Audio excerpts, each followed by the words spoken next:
جنگل میں پریوں کا ایک خوبصورت گاؤں تھا جہاں سب ہنسی خوشی رہتی تھیں، مگر اچانک کچھ پریاں غائب ہونے لگیں۔ کسی کو نہیں پتا وہ کہاں گئیں۔ رانی نے سپاہیوں کو گمشدہ پریوں کی تلاش میں بھیجا، لیکن وہ ناکام لوٹے۔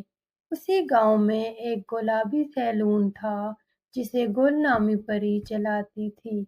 وہ تتلیوں کی مدد سے پھول چن کر میک اپ بناتی تھی۔ پریوں کے غائب ہونے سے وہ پریشان رہنے لگی تھی۔ ایک دن وہ دیکھتی ہے کہ رانی کے گارڈ ایک پری کو زبردستی لے جا رہے ہیں۔ وہ گاؤں جا کر سب کو بتاتی ہے مگر کوئی اس پر یقین نہیں کرتا۔ رانی کو خبر ملتی ہے اور وہ گل کو گرفتار کرنے کا حکم دیتی ہے۔ گل محل پہنچتی ہے اور رانی کا اصل چہرہ دیکھتی ہے۔ رانی گل کے پر کاٹ کر اسے اندھیرے جنگل میں پھینک دیتی ہے۔ ایک سنہرا پھول اسے ملتا ہے اور جیسے ہی وہ اسے کھاتی ہے اس کے پر واپس آ جاتے ہیں۔ وہ زہریلے پھولوں سے میک اپ بناتی ہے اور اپنا حلیہ بدل لیتی ہے۔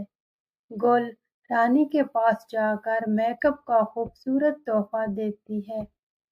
رانی کریم لگاتی ہے اور اس کا چہرہ چمکنے لگتا ہے۔ چند دن بعد رانی کی طبیعت خراب ہو جاتی ہے اور اس کا چہرہ جھریوں سے بھر جاتا ہے۔ گل اس کے کھانے میں زہر ملانا شروع کر دیتی ہے۔ رانی نہ چل سکتی ہے نہ اڑ، وہ مکمل طور پر بیمار ہو جاتی ہے۔ گل قید خانے میں جادوئی مشروب لے کر جاتی ہے۔ پریاں جادوئی مشروب پیتی ہیں اور ان کے پر واپس آتے ہیں۔ وہ سب خوشی خوشی رہتی ہیں۔